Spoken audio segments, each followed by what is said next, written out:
హకింపేట పోలేపల్లి గ్రామ ప్రజలకు నమస్కారం. నాకు పోలేపల్లి అంటే చాలామంది యువకులు నాతోకి వస్తుంటే చెప్తుంటా, కుప్పలు కుప్పలు వెళ్తారు యువకులు, వందల మంది యువకులు ఉంటారు. యువకులు ఏ ఊర్లో అయితే ఉంటారో ఆ ఊరు అద్భుతంగా అభివృద్ధి చెందుతుంది. ఈ ఊర్లో యువకులను చూస్తే నేను చాలాసార్లు అన్నా నా దగ్గరికి వచ్చేటోళ్ళకి అందరికీ, అరే మీలాంటి యువకులు ఉండాలి, ఉంటే ఊరు మొత్తాన్ని మనం ఎంత అనుకుంటే అంత అభివృద్ధి చేయొచ్చు అనుకున్నా. ఈరోజు అవకాశం వచ్చింది. సర్పంచ్ ఎన్నికలు వచ్చినాయి. నేను సర్పంచ్ ఎన్నికల్లో చంద్రప్ప ఇంటికి ఓటేయమని చెప్పాను. నేను సర్పంచ్ ఎన్నికలంటే మీ భవిష్యత్తు ఇక్కడున్న ఎంతమంది అక్కలు చెల్లెండ్లు భర్తలు ఈరోజు పట్నంలో ఉద్యోగాలు చేసుకుంటున్నారు, ఎంతమంది అవ్వల పిల్లలు బొంబాయి దుబాయ్ పోయి ఉద్యోగాలు చేసుకుంటున్నారు. ఎందుకు పోవాలి మనం? మన అవ్వకి ఏదన్నా అయితే అవ్వ మనమడు దుబాయ్లో ఉంటే వచ్చేలోపు ఏమవుతుందో తెలియదు, కడచూపు చూసే పరిస్థితి కూడా లేకుండా పోయింది. అట్లాంటి దరిద్రమైన పరిస్థితిలో మనం ఈరోజు ఉన్నాం. ఎందుకు మనకు ఆ పరిస్థితి? ఎందుకు మన దగ్గర ఉద్యోగాలు రావద్దా? మనం ఉద్యోగాలు మన దగ్గర చేసుకోవద్దా? ఈరోజు పోలేపల్లి అనేది హైదరాబాద్తో ధీటుగా అభివృద్ధి చెందబోతుంది. పోలేపల్లి అనేది చుట్టుముట్టు నియోజకవర్గాల్లో, చుట్టుముట్టు గ్రామాలు కాదు, చుట్టుముట్టు నియోజకవర్గాల్లో కూడా పోలేపల్లికి వచ్చి బతుకుతారు. మీ దగ్గర చాలా భూమి ఇంకా ల్యాండ్ అక్విజిషన్లో పోలేదు, మీ దగ్గరకే వస్తారు. మీ దగ్గరే వాళ్ళు ఇండ్లు కట్టుకోవాల్సి వస్తుంది, మీ దగ్గరే ఉండాల్సి వస్తుంది. ఈ ఏరియాలో అత్యధికంగా లాభపడే గ్రామం ఏదైనా ఉంది ఈ భూసేకరణలు అంటే పోలేపల్లి గ్రామం. ఎందుకంటే తక్కువ భూమి, ప్రభుత్వ భూమి పోయింది, వచ్చుడు మాత్రం ఎక్కువ నిధులు మీ ఊరికే వచ్చినాయి.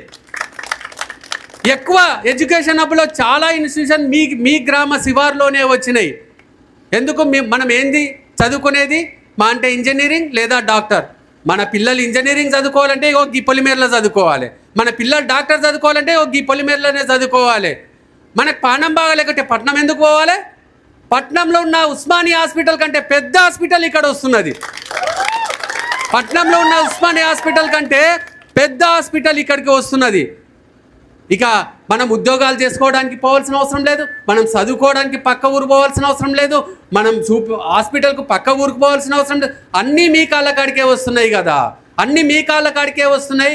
మీ పిల్లలు మీ దగ్గర ఉండి, ఇక్కడున్న ప్రతి ఒక్కరికి నేను చెప్తున్నా, 2 సంవత్సరాల్లో మీ కుటుంబ సభ్యులు ఎవ్వరు వేరే ఊర్లలో పనిచేయరు, వాళ్ళు ఇక్కడికే వస్తారు. 50,000 ఉద్యోగాలు వస్తున్నాయి ఈ ఊరికి, ఈ ప్రాంతానికి 50,000 ఉద్యోగాలు వస్తున్నాయి. దాంట్లో సర్పంచ్ మనోడుంటే నేను అవతల గెలుస్తున్నా, హకింపేటలో నేను గెలుస్తున్నా. నేను నా ఊరికి పర్సంటేజ్ అడుగుతా. 50,000 ఉద్యోగాలు ఇస్తే నా ఊరికి ఎన్ని ఉద్యోగాలు ఇస్తావు? 10,000 ఉద్యోగాలు నా ఊరికి ఇవ్వని నేను సీఎంని నిలదీస్తా. ఆ రోజు మీ వ్యక్తి కూడా సర్పంచ్ ఉంటే, మీ సర్పంచ్ అడుగుతాడా, నా భూములు పోయినాయి కదా, వచ్చే 50,000 ఉద్యోగాల్లో నా యువతకే ఫస్ట్ ప్రాధాన్యత ఇయ్యి, నా నిరుద్యోగులకే ఉద్యోగం ఇయ్యని అడుగుతాడు. ఈ చంద్రప్ప ప్లేస్లో వేరే వాళ్ళు ఉంటే కట్ట కూడా ఎక్కనియ్యాడు సీఎం. ఏమీ రాదు మీ ఊరికి. చంద్రప్ప ప్లేస్లో ఇంకొకరు ఉంటే నేనెందుకు ఇవ్వాలి అంటాడు. కాంగ్రెస్ సర్పంచ్ అభ్యర్థి ఉంటేనే మీ ఊరికి ఉద్యోగాలు వస్తాయి, మీ ఊరికి నిధులు వస్తాయి. నేను పక్కనే ఉంటా, నేను ఎట్లా గెలుస్తా, నేను ఎట్లా కొట్లాడతా, నా ఊరికి నేను తెచ్చుకుంటా. మీ ఊరికి కూడా నేను కొట్లాడాలి అన్నా నా పక్కన మీరు గెలిపించిన సర్పంచ్ అభ్యర్థి ఉండాల్సిందే.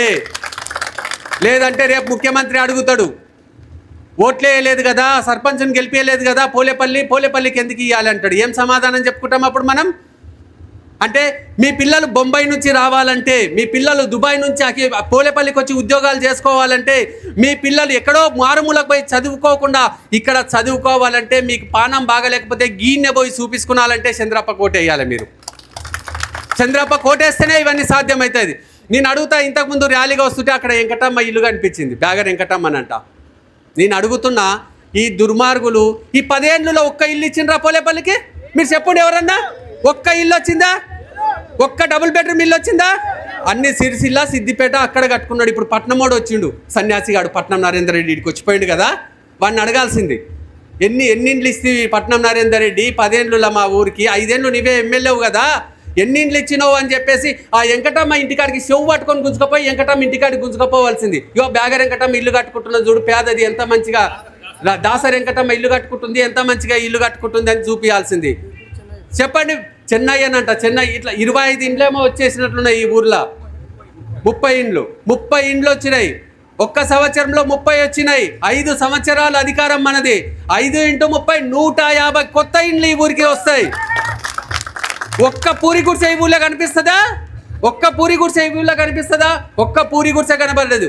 మీకు ఎన్ని రేషన్ కార్డులు ఇచ్చిండు ఈ పోయిన 5 సంవత్సరాల్లో? ఒక్క రేషన్ కార్డు రాలే. కొత్త పిల్లలు పెళ్లి చేసుకొని వచ్చి కాపురం చేసుకుంటుంటే అదే అత్తకు రేషన్ కార్డు, కోడలకు రేషన్ కార్డు లేదు. అత్త కోడలు మంచిగా ఉంటే బాగానే ఉంటుంది, కానీ వాళ్ళు ఇద్దరు మరి కొట్లాంటి వస్తే బియ్యం ఎవరు తీసుకున్నాలే? ఎవరికి రాదు.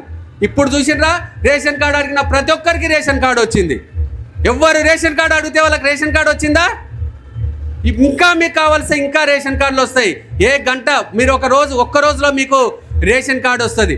మీకు రేషన్ కార్డు కావాలన్నా, మీకు ఇల్లు కావాలన్నా, మీ పిల్లలకు ఉద్యోగాలు కావాలన్నా, మీ పిల్లలు దుబాయ్కి వెళ్ళి పోలేపల్లి రావాలన్నా, మీ పిల్లలు పట్నం పోయి చదువుకోకుండా పోలేపల్లిలో చదువుకోవాలన్నా, మీ పిల్లలకు పానం బాగలేకపోతే ఇక్కడ పోయి చూపించుకోవాలన్నా చంద్రప్ప గెలవాలి. మీరందరూ వచ్చి ముఖ్యమంత్రిని అడగరు కదా, నా ఊరికి ఇది కావాలని మీరు ఎవరు అడగరు కదా. మీ తరపున అడగాల్సింది ఎవరు? చంద్రప్పనే అడగాలి. పాపం 2 సార్లు నిలబడి ఓడిపోయిండు. ఈసారి కూడా భయపడ్డాడు. నా దగ్గర అంత డబ్బులే, అవతల చాలా డబ్బులు ఉన్న వాళ్ళు ఉన్నారు, నేను వాళ్ళని ఢీ కొట్టలేను అంటే, లేదు చంద్రప్ప, నువ్వు నిలబడాల్సిందే. 2 సార్లు ఓడిపోయినావు నువ్వు. నీ మీద గ్రామస్తులకు సానుభూతి ఉంటుంది. ఖచ్చితంగా నువ్వు నిలబడు. నీలాంటి వాడు రేపు ముఖ్యమంత్రి పక్కన కూర్చుంటే నీ యువత భవిష్యత్తు బాగుపడుతుంది. నీ అక్క చెల్లెండ్లకు నువ్వేం కావాల్సి అది ఇవ్వగలుగుతావు అని చెప్పేసి ఒప్పించి మరీ చంద్రప్పని ఈరోజు బరిలోకి దింపినాం. చంద్రప్పని గెలిపించాల్సిన బాధ్యత మీ అందరిది ఉంది. మళ్ళీ చెప్తున్నా, చంద్రప్ప గెలుపు అనేది మీ కుటుంబ తలరాతనే మారుస్తుంది. చంద్రప్ప గెలుపు అనేది 100% మీ పిల్లలు మళ్ళీ మీ కళ్ళ ముందే బతికేలా చేస్తుంది. చంద్రప్ప గెలుపు అనేది ఖచ్చితంగా పోలేపల్లిని మరో హైదరాబాద్లా తయారు చేస్తుంది. ఎందుకంటే ఇక్కడి నుంచే రోడ్డు పోతుంది. ఇక ఆ రోడ్డు వస్తే మన తలరాతలు మారిపోతాయి. ఇక్కడికే కోట్లలో భూముల రేట్లు పెరిగిపోయిన కారణం ఏంది? కేవలం ఇండస్ట్రియల్ పార్క్ రావడమే దానికి కారణం. సో పోలేపల్లి గ్రామ ప్రజలకు, ముఖ్యంగా నా అక్కలకు, చెల్లెండ్లకు, అవ్వలకు చెప్తున్నా, మీరు ఆలోచన చేయండి. మీ భర్తలు చాలామంది హైదరాబాద్లో, దుబాయ్లో చేస్తుంటారు. వాళ్ళందరికీ ఉద్యోగాలు ఇక్కడే దొరుకుతాయి. మీ కళ్ళ ముందే ఉంటారు వచ్చి. ఒక్క చంద్రప్ప ఉంటేనే అది సాధ్యమవుతుంది. ఎందుకంటే రేపు అక్కడ మీటింగ్ పెడతాం, ముఖ్యమంత్రి వస్తాడు. వచ్చే నెల ముఖ్యమంత్రి వస్తాడు అక్కడికి. అన్ని శంకుస్థాపనలు చేయడానికి ముఖ్యమంత్రి వస్తాడు. ముఖ్యమంత్రి వచ్చినప్పుడు కాంగ్రెస్ సర్పంచ్ ఉంటేనే పక్కన కూర్చుంటాడు. నేనుంటా ఎట్లా పక్కన అకింపేట సర్పంచ్గా. చంద్రప్ప కూడా అక్కడ పక్కన ఉంటేనే పోలేపల్లికి ఏమైనా వస్తాయి. లేకపోతే ఇక మీ తలరాతను మీరే నిర్ణయించుకోవాల్సిన సమయం వచ్చింది. ఖచ్చితంగా మీరందరూ చంద్రప్పకు ఓటేసి చంద్రప్పను గెలిపించి మీ తలరాతను, పోలేపల్లి తలరాతను మార్చుకుంటారని ఆశిస్తూ సెలవు తీసుకుంటున్నా.